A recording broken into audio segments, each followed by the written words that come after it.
messieurs, le duo Airbus A330 Phoenix revient vers vous sur votre gauche.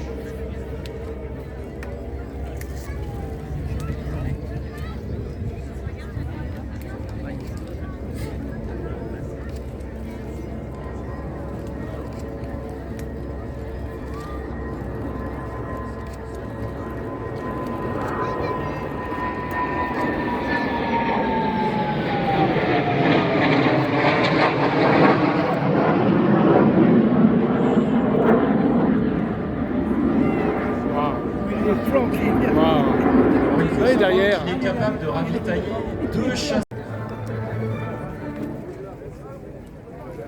Et à Cognac, ils nous ont même pas fait ça. Non. Bon, elle va se représenter, mesdames et messieurs, sur votre droite, train sorti.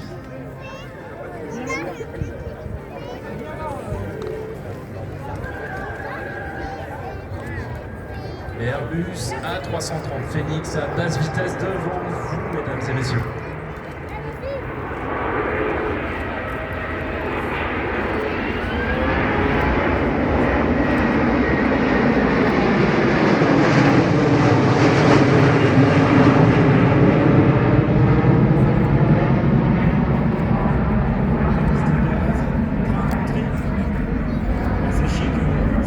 C'est indispensable à la composante aéroportée de la dissuasion nucléaire.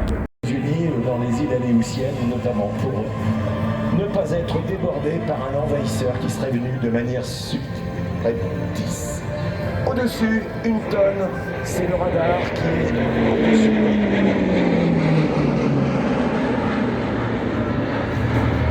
Et ce radar va alimenter des informations sur des milliers de kilomètres et donc de pouvoir identifier une boîte de conserve.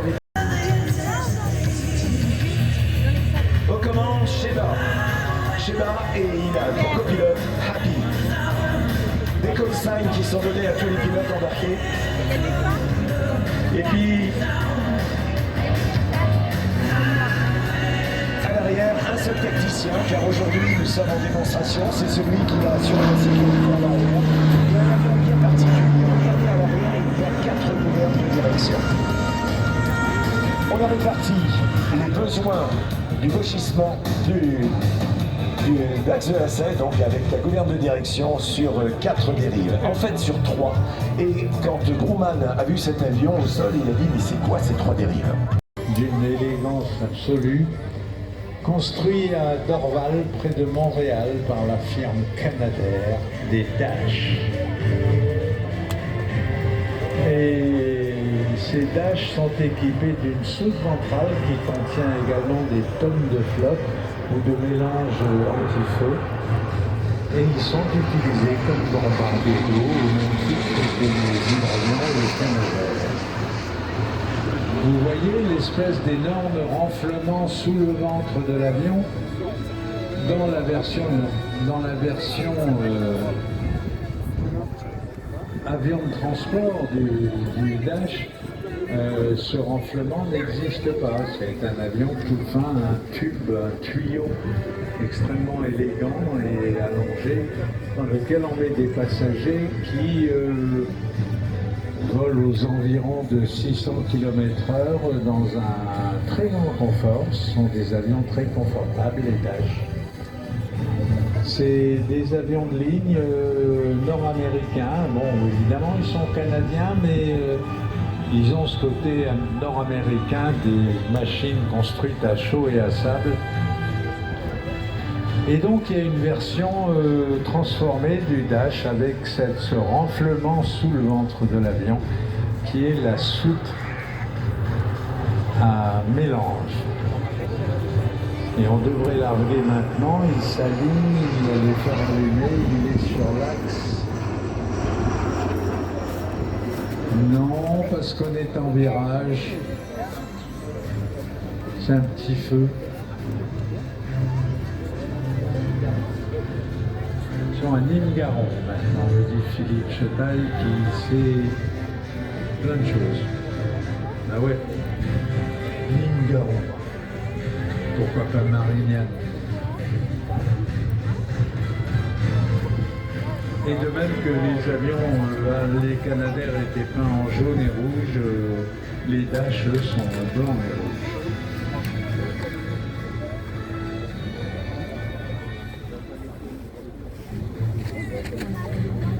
Alors l'alignement, pour un peu, c'est toujours pareil. On fait des passages de reconnaissance, on note la direction du vent, on note les turbulences dans le circuit, on note tout ce qui peut venir gêner et on se prépare à larguer. Et sur ce coup, on va larguer. Voilà, on arrive stable, vitesse stable et on ouvre.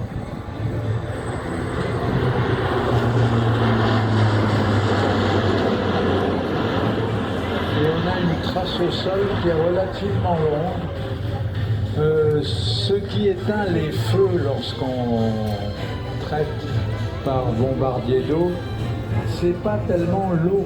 Enfin, l'eau, évidemment, ça mouille et donc c'est pas terrible pour le feu, ça permet de l'éteindre, mais c'est surtout l'effet de marteau de toute cette arrivée de tonnes de flotte qui se vaporisent, certes, mais qui arrive quand même au sol avec une énergie considérable, et le feu écrase le feu écrase le brasier au sol, et c'est autant par effet marteau que le brasier est maîtrisé que par le fait que finalement c'est de l'eau qui mouille qui arrive, ou un mélange d'ailleurs, c'est un mélange qui peut être teinté avec une teinte rougeâtre. Autre passage avec un virage d'alignement tardif et deuxième largage. Là c'est un largage, on a largué à peu près tout ce qu'il y avait dans l'avion, tout ce qui est resté dans l'avion, et c'est une trace longue. Ce qui permet encore une fois de traiter avec un seul passage. Tué de Pierre Bourrin et Philippe Bourne, ils sont toujours à la sécurité civile. Ils sont deux. Autrefois, lorsqu'ils avaient les Grumman, les petits bimoteurs avec lesquels ils traitaient d'une manière très acrobatique les feux les plus inaccessibles, ils étaient seuls à bord, mais là maintenant ils sont toujours deux. Passage avec les volets, le train sorti en configuration atterrissage et battement d'aile pour vous saluer. Merci messieurs. Wow.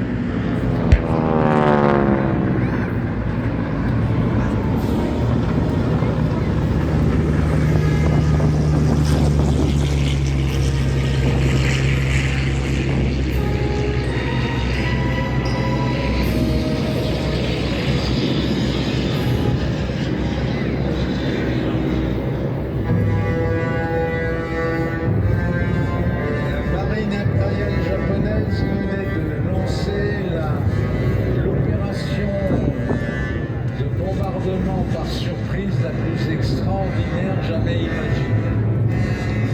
Une première vague arriva aux alentours de 7h30, 8h moins le quart et traversa toute l'île de Honolulu et en partie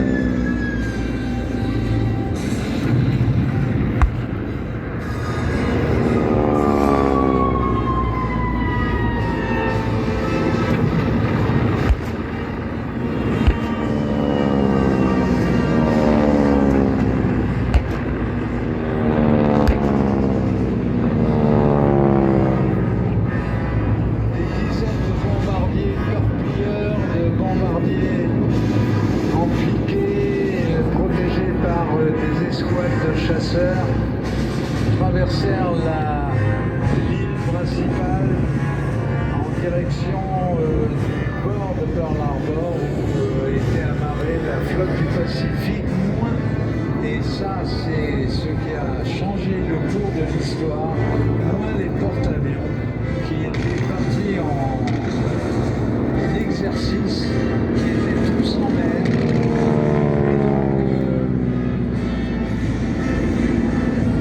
Les services de renseignement japonais, malgré tout le travail qui avait été effectué en amont, n'avaient pas su transmettre le fait que finalement cette opération n'atteindrait que la moitié de ses buts, puisque les cibles principales devaient détruire le raid, qui étaient les porte-avions américains ancrés dans la rade.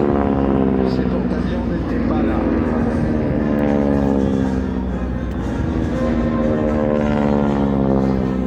La première vague effectua son travail en 45 minutes, puis une belle 4 minutes.